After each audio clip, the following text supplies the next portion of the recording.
Imagine your relationship as a fireplace. In the beginning, it's brand new, the kind of fireplace you can't wait to sit beside. There's firewood stacked high, dry, perfect logs, just waiting to burn. Every glance, every touch, every night together is a spark. It's easy. You don't think about starting the fire, it just happens. That first kiss, boom, flame. The first time you tore each other's clothes off, that's a whole damn bonfire.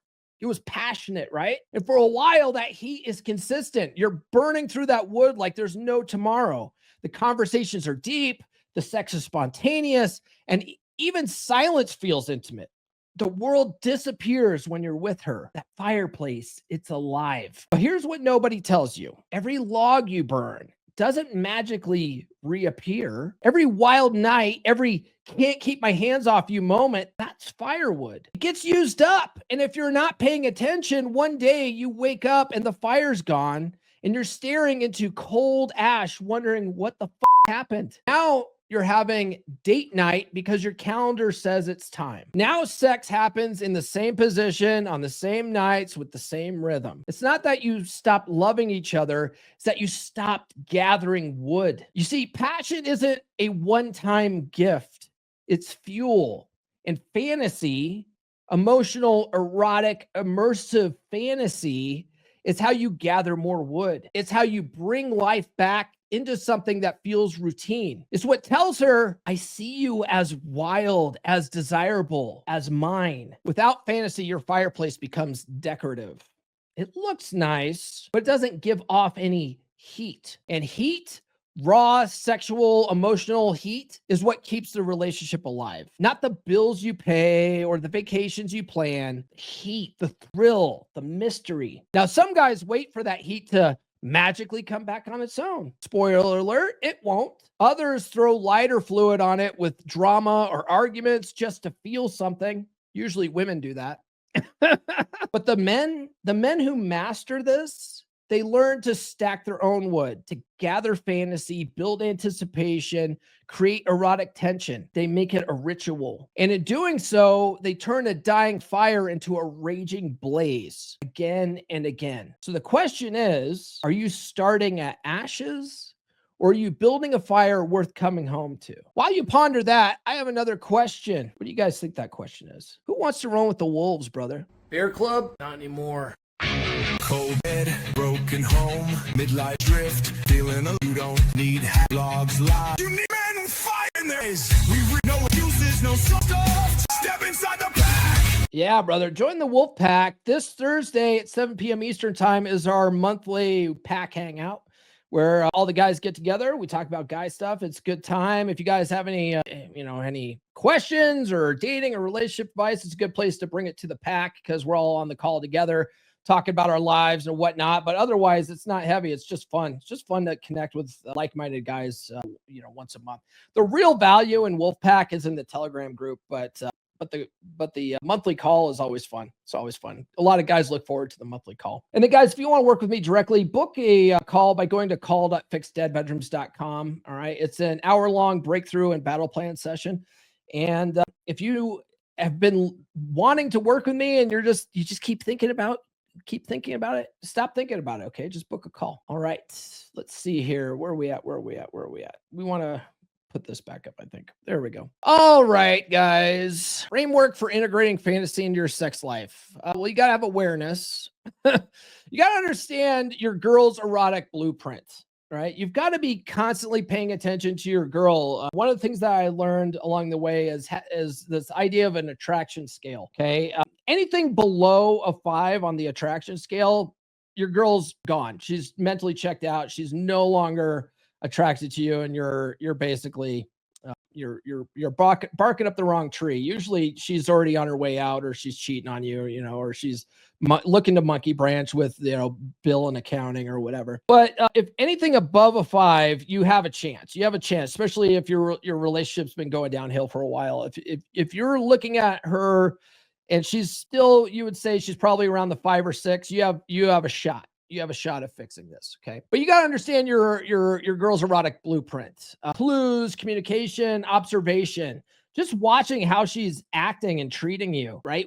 A lot of things that we tell guys in the space is don't listen to what women say, watch what they do. Pay attention to their actions, not their words. Because if they are not that attracted to you anymore, they might still say they are to spare your feelings. Women are very cognizant of men's feelings and they don't want to hurt your feelings. So they'll say one thing and do another. So forget what they say. Just pay attention to her actions. If she says, "Oh, I'm so madly in love with you and I still love you," and all this kind of stuff, and she only fucks you like once a week or once a month, what's her actions saying there? She's not that into you anymore. Okay. If she was really into you, she would want to bang your brains out all the time. She would be insatiable. Yes. Yes. Okay. If she was never that way, she was probably never into you. Okay. There's some guys who have come to me for dead bedroom coaching and their wives have never really been that into them. It's just like their wives were totally settling. They were looking for somebody to settle down with, like a good beta provider type guy. And their wives were just never that into sex and stuff. It's like, and then a lot of them, they said that they put a ring on it, hoping to make things better. Like that never makes things better. Are you kidding me? Are you kidding me? Ask any married guy. Putting a ring on it kills that sexual passion, man. You want to know why? It's because that competition anxiety in their mind is gone. That's why, and a lot of guys will do anything to try to squash their wife's competition anxiety. If their wife brings up, "Hey, you might be cheating," or whatever, they'll say, "No, honey, I would never do that to you. I'd never do that," right? Even if you wouldn't, you can't say that, because killing that competition anxiety is the first thing that kills her sexual desire for you. If she's like, "Oh, I can literally do anything and this guy won't walk away," well then why am I having sex with this guy I don't even want to have sex with? Putting a ring on it, if she's already not that sexually into you, isn't going to make it better, bro. It's not. Okay. But you've got to understand your girl's erotic blueprint. Okay. And you get that just by paying attention. You get that by just keeping an eye on her actions. Okay. That's why when you understand the concept of the attraction scale, you want to be lovingly detached enough to where you keep an eye on that sort of thing. Otherwise, what guys tend to do is they fall into routine themselves. They fall into complacency. They get wife goggles on. They're so in love with their wife. They're just not paying attention anymore. And next thing you know, she's handing divorce papers to you and you feel like you're blindsided, but it's been going on for like 2 years. It happens. That's very common. So snap out of complacency, start paying attention to her actions. And then now you need to adjust as necessary. Dominance, being dominant in all areas of your life, but particularly in the bedroom, is really attractive to women. You want to lead with confidence in all areas of your life, especially when you're setting the tone and leading your relationship.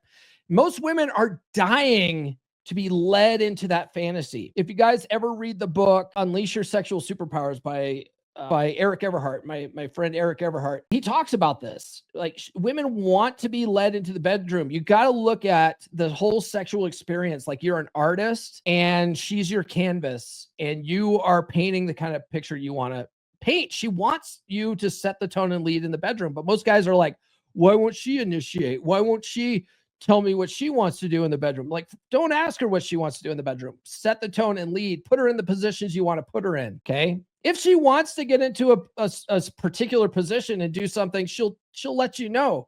But otherwise, put her where you want to put her. Okay. It also helps if you understand women's anatomy and what turns them on, what stimulates them. You understand that their clitoris and their G spot are like the number one things to make sure that you're stimulating. And the way you stimulate the G spot, you're often not hitting it at the right angle. You know what I mean? Like there's a reason why they make these specialized sex cushions, right? That are like angled to lift her hips up so that when you're going in, you're hitting that G spot, because the G spot's up and behind where the clitoris is. So in order to hit that with your penis, going straight in isn't necessarily hitting that spot, but curving her hips up, you're hitting that spot. And that's going to stimulate that more. You don't have to go buy specialty pillows. Just get your normal pillows and prop her hips up. That'll often do it. Okay. Pushing her legs back behind her ears lifts her hips up. That often does it too. Okay. Bend her into a pretzel. I'm telling you. Thank me later. Structure, role play scenarios, dominant energy, psychological frames, spontaneous acts, truck sex, right? That's a spontaneous act. That kind of stuff gets her fantasy going, right? The public sex in public like that, even when it's still private because it's in your truck and no one's really going to see, just the idea that you might get caught is sexually stimulating for women. They're like, oh my God, this is so dirty. I can't believe we're doing it. Nurse Chick and I, we went off on this secluded road in Eagle, Colorado, off on this dirt road, and we found like a pull off. No one was seeing us out there. We did have one car drive by, but no one could see what was going on, or could they? But that kind of thing, right? Like, so I'll tell you how that went down in the car. We're driving in a truck, and I'm just looking over, and Nurse Chick was wearing this tank top, and her cleavage was magnificent. And I'm just looking over at her, and I just start reaching over, and I just start diddling her bean like through her pants. And she's like, babe, what are you doing? You know? And I was like, shh, don't worry about it. You know, and I'm just playing with that stuff. And then she starts, you know, looking over at me. And so then I reach over and I just start unbuttoning her pants, you know, and then I reach into her pants and I start diddling her bean for real. Right.